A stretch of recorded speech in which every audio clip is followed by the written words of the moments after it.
If I can now pass you over to Simon Gibson, our Chief Investment Officer, to continue today's programme, and I'll rejoin you for the Q&A at the end. Thank you. Thanks very much, Jo, and welcome to everybody. Thank you all for joining us, either for a repeat or indeed for the first time. You're very welcome. We're very conscious here at Mattioli Woods that it's important to recognise there are plenty of things going on in the world that are more important than chatting about investments and markets. Nevertheless, it is one of the core elements of what we do, and I hope you'll continue to find that this event and future events are delivering interesting, informative, and perhaps also challenging views to you about what we're doing and what we're planning on doing. And of course, as we've said, for our first two events, we do hope everybody watching in and your families and loved ones are well. A quick update on the situation here at Mattioli Woods. We have around about 560 of our team working from home, a modest population in our offices on a daily basis. We will gradually be unwinding the working from home and allowing a few more into the offices for well-being reasons. But whilst we're maintaining the government advice, people who can work from home are. We have got around about 90 of our colleagues self-isolating for a number of various factors. And we have had a total of 29 colleagues who've displayed symptoms or indeed tested positive for COVID-19. I'm delighted to say they have all made a full recovery, and currently nobody is off with any symptoms. So that's good news from where we've been over the last couple of months. Very conscious about staff well-being, and we've been producing a number of events for all of our team to join, and we've now started to turn those into slightly more specific events, for example, for parents, those that want to think about healthy eating, exercise, financial well-being, and the like. We also had just a week or so ago an operational meeting where we had 270 people on it, and the only reason it was limited to that number was because we maxed out Microsoft Teams. We got to the maximum extent, and here's a quick image for you of one of those Teams events. We are also doing weekly calls with the FCA. They're not quite so keen for us to show a photograph of that, so I can't do that. That's partly industry update and partly us making sure that they're conscious of what we see as going on, if you like, on the front line for financial services in any event. All of this means we're still delivering a full service to all of our clients. Indeed, I'm very proud to say that we had 7 new joiners to the business just this Monday. It's fair to say they didn't join us in the usual way, but across 2 locations, they all had the necessary tech.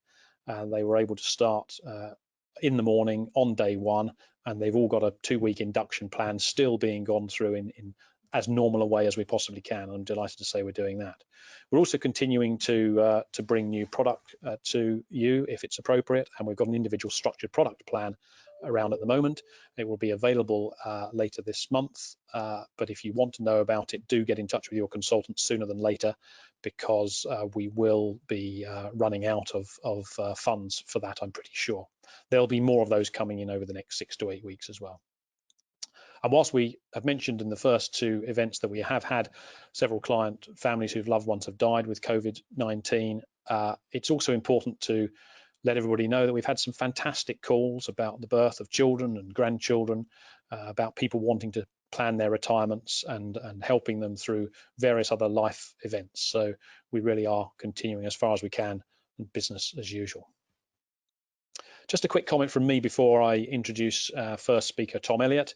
Wanted to show you this slide. For those that have seen the last couple of events, we've talked about the normalization of markets, in that markets do move up and down every year. They don't ever only go up during the course of a year, but this is definitely not normal. This chart shows that in the first 5 months of 2020, the S&P 500 has had plus or minus 3% moves at a rate of nearly 9 times more than the 20-year average. So this is really, truly elevated volatility. It continues. We expect it to continue through the end of this year, and we believe it's appropriate to remain cautious. And I'm very conscious that you'll probably be aware, if you follow markets, that the S&P 500 has had its best ever 50-day run, that the FTSE has had another good period over the last 3 or 4 weeks. Nevertheless, we expect global trade to recover in the second half, but at nothing like the level that we think those markets are indicating. The risks for us remain very much on the downside. We don't think the recovery looks as if it is pricing in, the market is pricing in the type of recovery that we think we're going to have. More of that later on.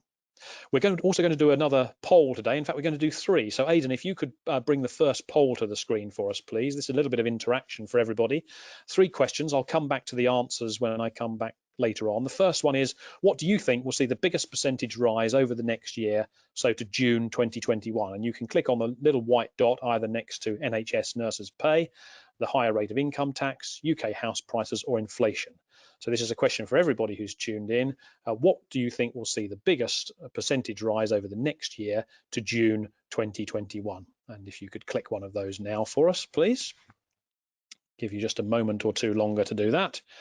Don't worry, we can't see who precisely has recorded this. There's no right answer. It's just so that we can comment on it a little later on. Aidan, let's move on to the second of the questions, please. So do you believe inflation in a year's time will be at, below, or above the Treasury's target, which as a reminder is 2% this time next year? So if you think it'll be above 2%, click above. If you think it'll be at or pretty much level with that, click at. And if you think it'll be below, which of course it is today, then please click that. So that's in a year's time. What do you think is going to happen to inflation? Okay, that's great, thank you. Aidan, let's move on to the last question. Slightly different one here. How inclined are you to consider the use of responsible investments in the core of your portfolio, or to use them rather than consider? And this is, again, perhaps in comparison to what you've thought over the previous 6 to 12 months or historically. So how inclined are you to use responsible investments in the core of your portfolios? We're thinking about the environmental, social, governance type offers that are increasingly prevalent. More, the same, or less? Again, just give you 10 more seconds to do that. Thank you, Aidan. We'll come back with the responses on that later on. So for now, I just want to hand everybody on to Tom Elliott. Tom is our senior investment strategist, and he's going to talk about what else drives share prices. So Tom, over to you.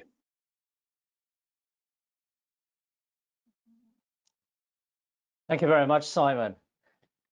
Over the next couple of minutes, I want to look at what we call bottom-up and top-down aspects that help decide where a share price should be. Now, many of us might scratch our heads at times and think, what connection is there between the day-to-day movement of a share price and the real economy or the company's fortunes? And you may have come across the phrase a random walk, which says, well, on a day-to-day basis, there isn't much. We'd beg to differ. Yeah, I mean, every single purchase or sell has a reason behind it, just if we look at that aspect. Now, the most common way of looking at share prices is, this is taught at business school, the dividend discount model, whereby you look at the future values of dividends and you divide them by the risk-free rate of return, the opportunity cost, if you like, of holding the stock, and that gives you the present value, the PV of the share price. This is very common sense approach. It's essentially saying economic growth drives cash flow, which in a sense, which definitely drives dividends, and you then discount the value of those dividends. And so you're making a clear link between GDP growth and stock share prices. Very simple to grasp. The sad thing is, though, of course, is that in life nothing is so simple. And here we show a chart that shows Chinese real GDP growth, that's the red line, against the Shanghai Composite Index for the best part of this millennium so far.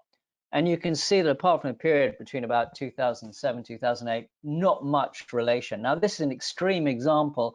And the reason why in this case it's an extreme example is, of course, over the last 8 years or so, the Chinese economic growth has been increasingly state-led, state company-led, not private sector-led. And it's the private sector one is investing in China. But if you look at G7 stock markets, for instance, there's a correlation of about 0.1 between GDP growth and stock market returns over the last 50 years or so. So wherever else you look, there's a low correlation. So what else is going on if it's not raw GDP growth that's determining stock market prices? Well, the bottom-up approach is taken by industry sector analysts. These are the guys who pop up on media as researchers for a big investment bank that follow a particular sector or company. And they'll be obviously looking at corporate profitability, which may have nothing to do with GDP. It might be a company that's invented a new product, and a small dynamic company whose fortunes are totally really independent of the national GDP. They might be focusing on balance sheet strength. A company, for instance, that has lots of cash, but in its balance sheet, but a lot of that comes from debt, is in a very different position from a company where that cash comes from having just raised new equity.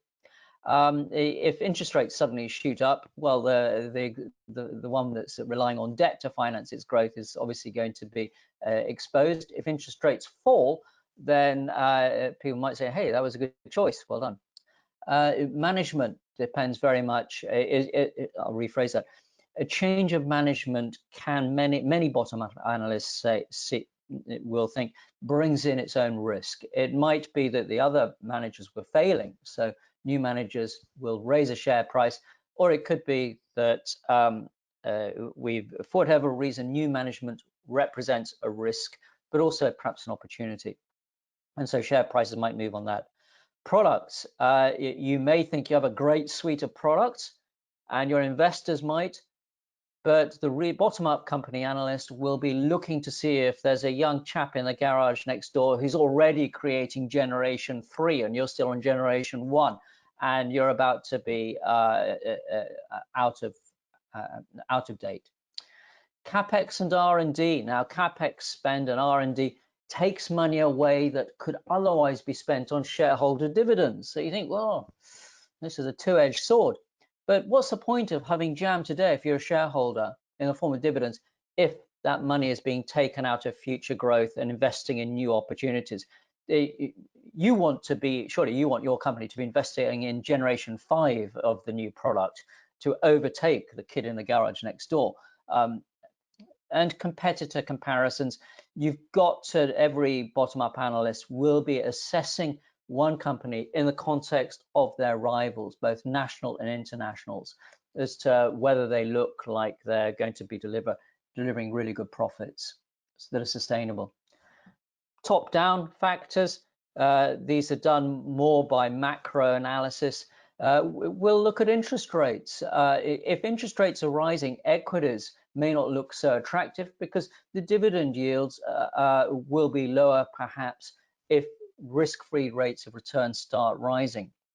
And we look on something called the equity risk premium here, and the equity risk premium, just a reminder, is the total return we expect from equities. So that's the capital growth from shares plus the dividends. And we want to see that in excess of what we can get on the risk-free, i.e. bank account cash or a 10-year gilt. And the higher the expected returns, obviously the more lovely equities will look. But if interest rates look like they're going to rise, and we see a rise in the risk-free, then equities don't look quite so lovely, and indeed their valuations might fall. Inflation, why? Because inflation might drive interest rates up. But again, interestingly, some companies will respond very well to inflation because they're able to raise prices at a faster rate than their costs. So that's quite interesting.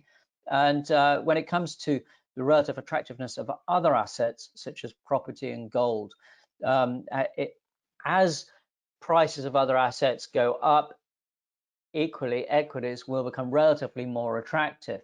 And so if that should, everything else being equal, spark interest, and vice versa. Chart on the right shows UK official interest rates hovering at 0. If they go negative, well, that will increase attraction for an awful lot of assets that produce any form of income whatsoever.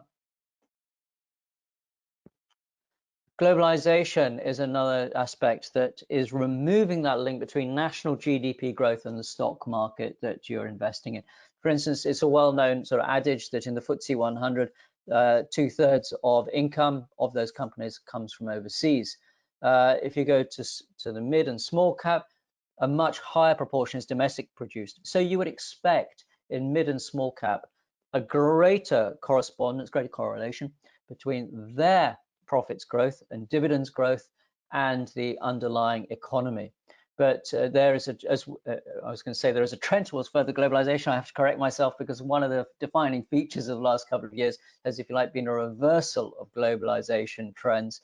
But that's another subject. But globalization has meant a dilution of the national economy effect on national stock markets. And finally, investors will be investing in anticipating of where the economic cycle will be. One can make up one's own decision on where we are on the economic cycle. Many of you will have seen these investment clocks before. I'll take a guess that we're somewhere around 9 o'clock here. We're coming through a very nasty part of, we've had lots of deflationary forces. We're now looking at recovery fueled by fiscal and monetary expansion. So perhaps we're around about 9 o'clock at the moment on this. But of course, as investors, we are not only looking at what might be benefiting from a recovery and growth, but when you step back, what are we really doing? We're really investing in where we think other investors will be putting their money. And this is what Keynes described as the beauty contest, because in the 1920s, you had these beauty contests where in the newspapers in America, where you'd win if you decided that the prettiest girl who the prettiest girl was, and who the prettiest girl was decided by who the majority of respondents voted to be the prettiest girl. And so you didn't have to think, well, who do I think is the prettiest girl? It was, who will my neighbor think is the prettiest girl? And in a way, stock market investing is a bit like that. We are trying to invest in where other people think we are in this investment clock. So hopefully this has been of interest, and you can see there are many forces coming in, not just GDP growth, as to how and why a stock price might move. My final slide puts this all together, and at Mattioli Woods, we don't invest directly in individual stocks. We invest in funds. But our conversations, both internal and external, with fund providers and with our own team of sector specialists and economists, is very much based at pulling in these different strands of thought that we're getting from internal and external sources and helping us to help you with your savings. Thank you. And over to Simon. Super. Thank you very much, Tom. That's really helpful, and hopefully people found that interesting, that it isn't just GDP that we're all having to look at when we're thinking about where and why we should invest. So now I'd just like to introduce Richard Smith, who is our investment manager. You'll have met him if you've been on the last couple of events. And today we're picking up another of our themes, having covered healthcare last month. Richard's going to talk us through one of the other key themes that we like, namely technology. So Richard, over to you. Good morning, everyone. Thank you, Simon. Yeah, let's look at the investment case for technology. I think we're all aware that we are living through an extraordinary period of disruption, creative disruption, really, and innovation. And traditional business models across all industries are being completely transformed. Now, what this means from the point of view of technology as an investment sector is that opportunities are presented across all sectors of the economy. So you get a very large opportunity set from that point of view, and also across all geographies as well. Most people think tech is dominated by the US. To a degree, that is true, but there are also opportunities presented now in China, in Japan, traditionally in sort of robotics and areas like that. And there are also even opportunities in the sort of smaller and mid-cap names here in the UK. We're not that well served with technology really here in the UK in terms of large cap companies. A lot of UK fund managers you will see looking overseas to fill their allocations to technology. Technology has really provided all the growth since the financial crisis, or I should probably say now since the last financial crisis, given what's happening. around us. That's not to say there aren't companies outside of technology that aren't growing their earnings, but if you look at the MSCI world, if you strip out all of those companies in the other sectors, overall, they've not actually grown their earnings, which is pretty extraordinary. Technology is really in the vanguard of all the growth, and it's where you want to be. There are opportunities across all phases of development within tech. So that ranges from ideas that are still sort of at the blue sky thinking stage of development. You might think of fuel cell batteries, through to ideas which are starting to be adapted and have gained momentum. You might think of cloud computing, all the way through to areas where things are really getting quite mature. The business models are developed and established and have been fully adopted, sort of digital payments, financial payments, that sort of thing. So an outstanding range of opportunities. Now, it used to be the case that despite the obvious attractions of technology, it was considered very high risk, a classic high risk industrial sector that was available to investors. But I think that a case has emerged and been well established recently that technology actually does have some defensive characteristics to it. It's been very robust through this crisis. Obviously, it was not when the COVID-19 issue was at the very front of investors' minds and was causing most disruption 6 weeks ago. But it has recovered very, very strongly, and it's driven the market back up to these levels it's at, really. Technology, if you think about it, is perfectly equipped to help consumers and citizens adapt to the current situation that we're in, and assuming that it's going to persist. And more people are going to be working from home, more people are going to be spending more time at home, potentially for an extended period. Technology is enabling us to actually do those things. I mean, something like this was inconceivable, wasn't it, not many years ago? So technology really has made itself indispensable to companies. If you are not adapting to the latest trends, you're probably not going to survive. And it's driving change in every area of life for individuals as well. So it's perfectly reasonable, I think, to say that there are defensive characteristics to technology as a sector, and that going forwards, it will be able to flourish almost irrespective of how the global economy does. Some tech ideas will be winners, even if the global economy does badly, and some because it's doing badly. I think what COVID-19 has done is accelerated some of those trends, whether it's working from home or other areas that were already in place.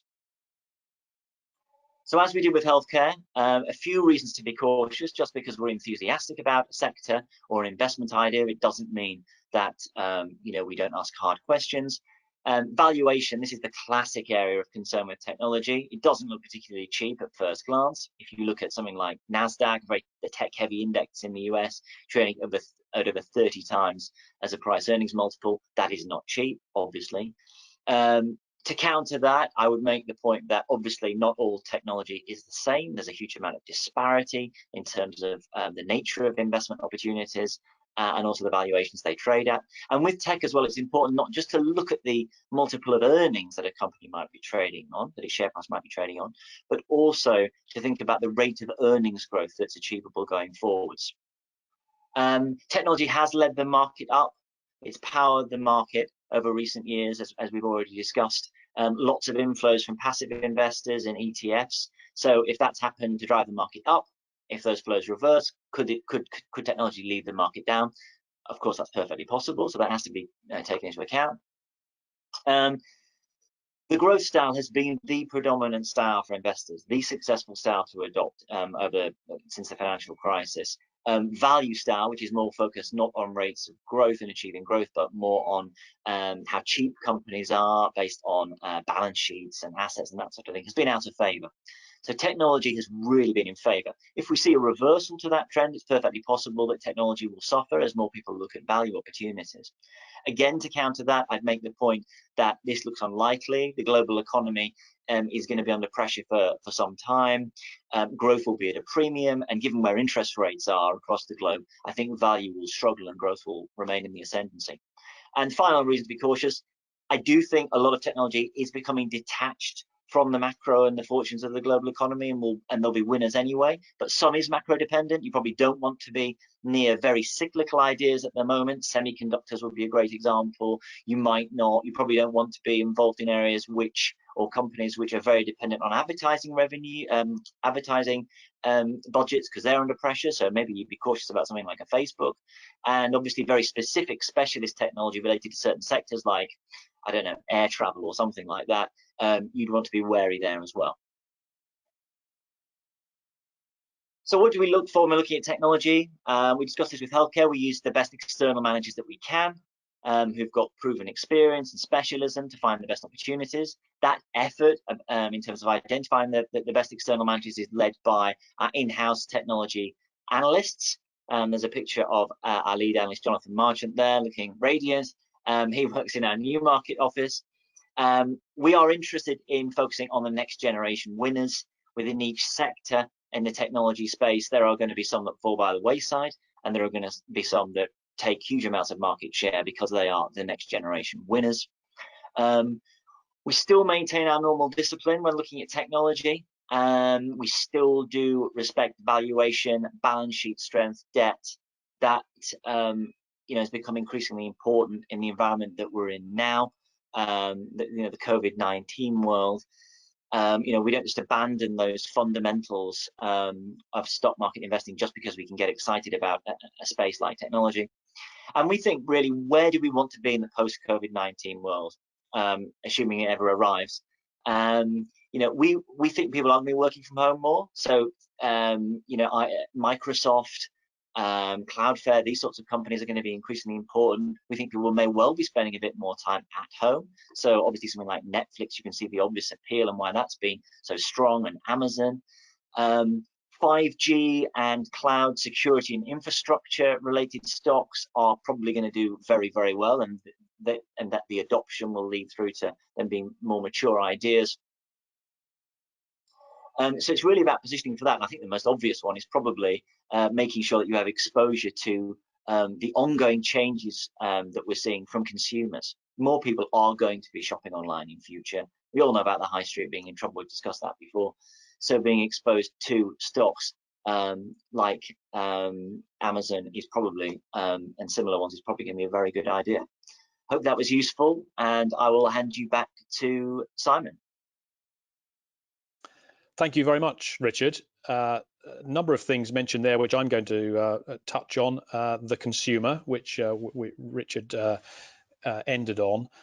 Effort, which I do want to talk about in a couple of slides' time, and also the discipline of investing. I just want to talk, before I move on to this point about what sport can teach us, to remind everybody that we are in very testing times. We are seeing positive markets in recent weeks, but the testing times relate to a number of areas. We've never seen so much effort go into tests for one disease or illness as are going into the search for vaccines right now. And some people are investing because they want to ensure that they're with the company that finds that vaccine, if indeed somebody can. We are seeing very testing time for ideas. Ideas are being tested that have never been used before. The same situation in politics, and for politicians, their policies are things that are, frankly, and this is not a criticism, but across the world, having to be dreamt up on the hoof in a lot of cases. We are seeing tests of interest rates. The suggestion even 3-4 months ago at the start of this crisis that the Bank of England might consider negative interest rates was poo-pooed by them, let alone anybody else. But all of this testing that I referred to, the key thing is it's being done in a live environment, and that is what is so testing about it. The world's business continuity plan, if you will, is being tested. And just like an individual business, it's only when we're actually faced with the disaster that it has to recover from that we really see where the cracks were. And indeed, if every eventuality really had been planned for, I'm sure many people on the call have done a business continuity plan, and we're pretty proud of it when we've finished it. But COVID-19 has tested this, not just for individual businesses like ours, but for the globe. And as I said last month, despite the support of central banks and governments, liquidity is not solvency, and we would caution everybody to be very conscious of that. So we continue to think about how consumers will behave even when lockdown is lifted. Aidan, perhaps you could give us the 3 poll results now, and we'll just have a quick look at what everybody thought on those. So the first one was about what do we see as rising most, and a quick look at this, 44%, the higher rate of income tax, would suggest that nearly half of you feel that tax will be used as a method of helping to repay some of the massive money that has gone into the UK economy. I should have stressed this was about the UK. I think you've all gathered that. The UK economy over the last 2 or 3 months, absolutely unprecedented amounts going in. You see a similar sort of increase in inflation and nurses' wages, and a very modest increase in house prices, or maybe not an increase at all. Maybe you all think that will be negative, but it's certainly not one that most of you think will see the biggest rise. Let's have a look at the second one, Aidan, because it's sort of linked. We asked about inflation on the first one, and then we asked very specifically about inflation. So this one's interesting. 42% are of the belief that inflation will be above 2% in a year's time. Bear in mind that it's about 0.8% today. So what are we thinking there? Well, if you're imagining that tax will increase, that's actually a potential reduction on people's income, certainly at a higher level. If we think that the oil price will be higher in a year's time than today, that could obviously have an impact. And certainly there are plenty of people who feel that the sheer amount of money that's gone into the system will mean ultimately that that follows through with inflation. We're not so sure, and I'd probably be in that middle bar for myself. Again, no rights or wrongs on here, just what we're seeing at the moment. So the third one, please, Aidan, which was the question about responsible investing. Okay, so this does chime with individual conversations we're having and a couple of other polls we've done at the last live events that we did right at the start of the year. More than a third of you feel that you're now more inclined to use responsible investments in the core of your portfolio. And of course, for the same, we don't know how many of you have used them historically, so it's difficult to make a judgment call on that. But also noticeably, and not entirely surprised, around about 20% of people do feel that they may be less inclined. And certainly in the very short term, there is a suggestion that governments may go to carbon to try and get economies working. But as has been seen quite vocally, especially around social media, plenty of people supporting and now more inclined to think about the responsibility that their money can have with the impact it has on the environment, social and economic issues. That's great. Thank you, Aidan. Let's go back to the slides now, please. So I said, what can sports teach us? My first slide has got 2 quotes on it. I've called it speed and vision. And some of you would know, without having the name, who the gentleman on the left is intended to be. This is from a piece of wall graffiti in the Netherlands. Johan Cruyff, and I've got a quote from Wayne Gretzky as well, an international ice hockey player. Cruyff said, what is speed? Speed is often confused with insight. When I start running earlier than the others, I appear faster. Why do we think this is important? Well, not only within Mattioli Woods, but we know within business generally, one doesn't necessarily have to be the fastest. One just has to be able to recognize the opportunity earlier. What Cruyff was saying was he was definitely not the fastest footballer, even of his generation, over the length of a football pitch. But because he had better anticipation and some insight, he thought he knew where the ball would go, he thought he knew what the reaction of other players would be, he was able to set off a bit quicker and get there at the right time. And that is really vital when you think about research, when you think about the insight that fund managers have to use, and of course what a business will be doing. And those businesses that have already, for example, got themselves ready for social distancing when they're thinking about opening on the 15th of June, not necessarily the quickest businesses, but they've thought first. We'll all know and see that. There'll be businesses that we go into in a week or so, 10 days time, that are ready for us with social distancing, and some who are trying to work it out as they go. Likewise, Wayne Gretzky was talking really about thinking about the future. It's all very well having the puck on the end of your hockey stick, ice hockey, but for the anticipation of where it's going, that's really vital for your teammates and of course the opposition. I think when we take sport and business alongside each other, there's often a rubbing together that doesn't work. But in this case, I hope you can see these 2 quotes are pertinent. Now, to a man who wasn't a sportsman, although he was one of the earliest advocates of teamwork, especially around researchers and inventors working together and combining their skills, and that is in the form of Thomas Edison. And Thomas Edison said, opportunity is missed by most people because it's dressed in overalls and looks like work. Really, what he was saying here is great endeavor includes, for us, for example, having had calls with pretty much, well, with every fund manager on our list, as well as various others who we are talking to on a rolling basis with the intention of having what we call the whites of the eyes conversation with them, not just the analysis of their paperwork or what they put online or the latest email they've sent us, but actually talking to the people concerned and asking the questions that we want the answers to, researching investment opportunities, thinking economically with the help of Tom and others, what's the strategy, thinking, as you've heard, about healthcare, technology, what themes will continue to be positive, because the ones that worked for us last year may not necessarily work in the future. And we've got to put a bit of ingenuity into that. So if we combine the last two slides, having a bit of forethought and insight and vision, a few ideas, some things will absolutely stay the same, but plenty will change, and we're trying to ensure that we can keep it on pace with that. And so what I've tried to do with this image is give you an indication of maybe 4 areas that are broadly winners and losers. On the left-hand side, the potential losers, the dividend payers, those companies, especially again thinking about the UK, who very happily paid out what they've made, sometimes more than what they've made by way of a dividend.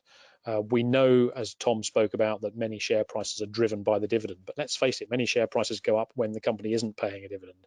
It is about the total return. I'm certainly not saying that we will never see dividends again, but we are expecting a lot of pressure on dividend payers. And in comparison, in Japan, for example, corporates hold cash, always have done, to much greater extents because they're always worried about an earthquake and the fact they want to continue paying their shareholders, even if that particular 6-12 months period wasn't so good. That leads on to debt. From a debt perspective, the one big question we're asking ourselves at the moment, and we haven't come to a conclusion, is maybe will debt be replaced by equity? Will there be an ability for companies to raise debt in the way they have historically in the next 6, 9, 12, 18, 24, 36 months? Or will they have to revert to equity markets? That will be a really interesting one to watch. And if we do get that inflation that many of you think we'll get, then interest rates will rise, and that will put a lot of pressure on capital values around debt. Technology on the right-hand side, Richard's spoken about, I don't really need to add much to that, but I've added in this idea of local. Local meaning listed businesses where we can buy them, but thinking that people may go for something that's got less air miles, something they feel the distribution is more certain in the event of COVID-19 or something similar coming back, thinking about somewhere where they can drive to and from quickly. It may be local in terms of tourism as well, especially in the UK for this year compared to overseas. Just quickly on performance, we intentionally don't do very precise numbers here because we're conscious that the nearly 300 of you who are currently listening into us will all have your own specific portfolios. But whatever portfolio you've got, more or less over the last year, your portfolio at the end of May, I just got the figures last night, will be showing pretty much level or possibly slightly up over 1 year. And over the year to date, those figures, so from the 1st of January, those figures are down between about 3 and 5%, again, depending what type of portfolio you've got. Not for individual assets, but for a portfolio. What that really indicates, apart from the fact that we're comfortable that we're continuing to take the right risk-reward approach for you and your investments, is that there has been a recovery, and we would again caution that we don't think necessarily that this is a one-way street and that everything is going to continue heading forwards. We must fundamentally be humble about the depth of the recession we're in. In comparison, the largest 100 companies in the UK are still down 10% from where they were 1 year ago. And many of them, of course, are down by more than that. EasyJet is losing its place in the top 100 companies, as you might imagine. What we're going through is unprecedented, and the unmentioned pachyderm in the room, if I may, is the wave of corporate insolvencies that we still think will sadly follow. So we believe we should remain watchful. Finally, before we go to Jo for any questions, a reminder of the dates that she gave us last time. You will, of course, get emails from us, but we're going to talk about real assets on the 7th of July and something we've termed the next normal on the 12th of August. So for now, over to Jo. Thank you very much, Simon, and thank you to our audience for your engagement today on the polls and also on the questions that have been coming through. So I'd like to take up this first question that's come through from Mark. Thank you for posting this. What are your thoughts about investing in Bitcoin specifically, not other cryptocurrencies? And if I could pass that to Simon while we're just waiting for Tom to join us, that would be great. Thanks, Joanne. Yes, thanks for your question, Mark. Regular readers of the market commentary that we send out will know that, and as I edit that document, I'm not a fan of Bitcoin. We're not generally fans of Bitcoin. We would look for something that we could value. We like a valuation discipline, as you've heard a couple of the speakers mention today. It's extraordinarily difficult to value Bitcoin. What's it backed by? I'd prefer gold, for example, which is used in technology, it's used in electronics, it's used for jewelry, and although it doesn't give an income, it's seen as a store of value and you can hold it and touch it. We're not fans of Bitcoin. I think another cryptocurrency, or if you like, an electronic currency of some kind, may one day test the fiat currencies of the world, but I'm pretty sure it won't be Bitcoin. Great, thank you, Simon. And this next question that's come through from Timothy. Thank you for your question, Timothy. He'd like to hear the panel's view on the likelihood of a good recovery for those companies quoted on the 250 index and over what period. Tom, can you address that question for us, please? In answer to the question, very difficult to say. What we do know is that, as Richard said in his technology piece quite eloquently, is that it appears likely that growth will continue to outperform value due to the low interest rate environment in the economic recovery that we hope will happen. And a lot of the 250 and small cap stocks are growth orientated to a far higher extent than the proportion of FTSE 100. Which are far more mature value stocks. So we like the mid and small cap. It's worth also pointing out the smaller you get, and this goes back to what I was referring to in my part, the more domestic focused they tend to be. So how much do you think the UK specifically will respond to the monetary, the fiscal stimulation that we've had?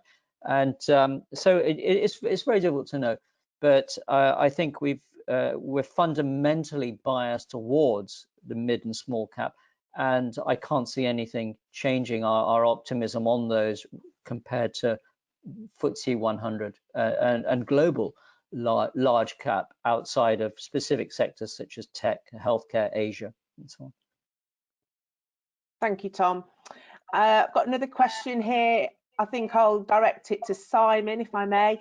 This is from Jeffrey. It's around the custodian REIT. Could we please have an update of the effects so far on this investment from coronavirus, and how has income been affected? Yes, thanks, Jeffrey. Thanks, Joe. I think probably this could be a seminar or a webinar in itself.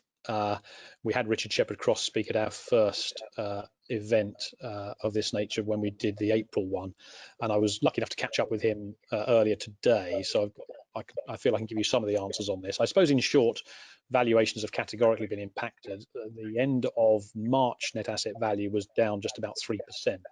The next valuation date is at the end of June, and we can't comment, we wouldn't want to speculate on what would be the case then, although we anticipate that there would probably be a further weakness in valuation. I suppose even the combined impact of the revaluation and future valuations won't necessarily come close to the impact that we've seen on the share price in the short term. And those of you that have been following it will know that at one point the discount to the net asset value was around about 25%, which is unprecedented. Yesterday, certainly the shares were trading at around about 11% discount. So there's been a significant recovery during that time. There has been generally a negative sentiment to real estate. I think that's been felt more strongly around the peer group. But nevertheless, when we've seen discounts of 25, 30%, some have recovered and some haven't. And none of them really are back anywhere near where they started pre-crisis. To some extent, the short-term volatility is what I think Richard would describe as a distraction. and certainly the more important question is the impact on the underlying real estate. And so your second part of your question about the challenge of rent or income, many tenants have obviously, understandably, completely tried to protect their cash. They've been given some protection from government legislation, and the most recently announced figures, we have more internal figures, but I'm not at liberty to share them, but show that the custodian had 74% of rents collected for the month of April, which hopefully you'll think is very positive. 14% had been contractually deferred, and the balance were being negotiated. No rent at the end of April had been written off, so anything remaining contractually due should be collected over, we think, probably the following 12 to 18 months period, unless we see a rash of business failures amongst our tenants. And as you might recall from previously, I don't want to turn this into a custodian talk, but we have a very wide range of tenancies across the ownership of properties there in the REIT. It has a strong balance sheet. It is very well diversified, and there's an anticipation that there will be a modest improvement, but certainly we don't think that we're going back to the full economic health that we had at the start of this year. Great, thank you, Simon, for that comprehensive answer. And Janet has actually said, please, could we hold a seminar on the custodian REITs? So maybe that's one for us to think about. Can I take up a question? I appreciate we've now gone past the 12 o'clock. So for those that are still with us, we're just going to take on a couple more questions, and we will wrap up absolutely shortly. So we're not going to keep you very long. Robert asks, I would like to know if any individual funds within the discretionary portfolios have been reviewed and identified as being in distress. And if so, what actions are being taken? And if I could pass that question to Richard. Yeah, sure. I mean, what we've done over the course of the last 6 weeks or so is basically review all of the funds that are on what we call our preferred investment list. So the preferred investment list is a list of all the investments that we we think meet our criteria and are worthy of inclusion in portfolios, and the portfolios are then constructed from those funds. So we've made contact with all of the managers from all the different funds and basically grilled them and asked what they've been doing over this time. Some of them haven't been doing a lot, and that's absolutely fine if that's the right thing for them to do. And some have been doing significant amounts to change their portfolios. That exercise was, I think, largely reassuring. But to answer your question directly, we have removed a few of the investments from our preferred investment list. I won't name specific ones, but we have removed an emerging market debt fund that we were using from our list. So that will be taken out of the portfolios. In fact, already will have been. And there was also a UK all companies fund, which we decided was no longer appropriate. So that was removed from the list and has been removed from portfolios as well.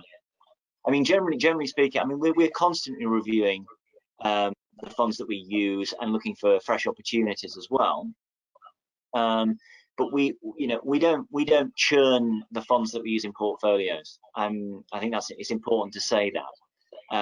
If we've decided that a certain strategy and approach that a fund manager uses is a good one on a long-term basis, if we've still got faith in that sort of approach and the fund manager's ability to execute that approach, then we'll generally stick with them. A short period of underperformance would, generally speaking, not result in a fund being kicked out of our portfolios. But if doubts emerge, as they have done with a couple of the funds that I mentioned, then we will take action as swiftly as possible where appropriate. Great, thank you, Richard, and I hope that addressed your question, Robert. If I could address the next question to Tom, this is from a Peter, who asks, gold is hovering around at least a 20-year high in sterling terms and is the biggest holding in the balance fund. Despite it being deemed to be a hedge against market volatility, it still fell 12 to 13% in March 2020. What factors are you considering when deciding whether or when it is the right time to sell? Well, if I may, I'll approach the last question first. The right time to sell will be when we perceive, with a greater degree of certainty than we have now, that the opportunity cost of holding it is so great that we should be in equities or maybe corporate bonds, other riskier investments. At the moment, we're not of that conviction. As Simon has said, we've seen a strong recovery in global stock markets, but it's not going to be a one-way street from here. I'm absolutely certain of that, and I think we're in for more bumpiness. Now, gold is great for periods of bumpiness, for want of a better term, because there's no counterparty risk. There is no one on the other side of the deal. You either own gold or you don't, and you're not dependent on dividend income streams to give that value, or interest payments if it's a corporate bond, and that's really its value. And in terms of why it didn't perform in March, and I mean, this really surprised people, as the person who made the question observed. It actually fell in value when stock markets were falling at a time when you would have thought it would have risen because of this safe haven status it has. Well, the answer is liquidity, and treasuries and gilts also fell because people rushed to sell what they could. Because gold doesn't have a counterparty risk, you can sell it very easily, and everybody wants it. And so funds that needed to make redemptions couldn't perhaps sell equities, or hard to sell high yield corporate bonds, had to raise money, so they sold the liquid parts of their portfolio. We do like gold at the moment for the reasons I've just given. Regarding final thing to say though is regarding as a hedge against inflation. Now, this may seem absurd at the moment with inflation falling like a stone everywhere, but a year on, we saw in the poll, inflation expectations of the viewers is above the 2% for the majority of those who answered. And further down the line, I do think that gold might be come in as a very useful hedge against inflation. And Joe, if I could add one really quick line, just because the questioner asked about the balanced fund, it was the third biggest contributor during April to the performance of the balanced fund. So we were very conscious as we saw that liquidity drive prices down in March. And in fact, we did add to gold briefly at one point, and we're very comfortable holders as of today. But as regular investors will know, and clients who've been with us a long time, we review things very, very regularly, and we're not wedded to anything. So we will keep it under review. Thank you, Simon. And I do want to honour the fact that we said that we would close at 12:10 as our absolute end point. So there's just one more question that I'm hoping Simon can just squeeze in. It's from Keith. Are there any changes expected in objectives and management of the MW funds, particularly since January this year? Okay, so well, Keith, that's really quick and easy one to answer. The answer is no. The objectives of the funds continue to be to deliver the best risk reward that we can. So the cautious fund and the adventurous fund are not trying to do the same thing, but the outcome is still to give an appropriate outcome for investors taking that degree of risk. We do look at volatility. We do think very closely about the downside risk, as you've heard us refer to already. But fundamentally, we're going to continue doing what we've always done. We put a lot of effort in. We're Thomas Edison sort of people. We believe you've got to put your overalls on. We do have the whites of their eyes conversations. Richard's referred to meetings with every fund manager, as I said as well earlier on, and we'll continue to do that. We'll continue to have all of our discipline across the business, but particularly across the team that's looking after your invested money. Great, thank you, Simon. Thank you to the rest of the speaker team today. Thank you to you, our audience, for tuning in. We will be sending round answers to the questions that you've posted through, particularly the ones that we haven't had a chance to address in this session today. We will absolutely get those out to you, and we look forward for you to join us on the 7th of July, which will be our next briefing. Thank you ever so much. Take care now.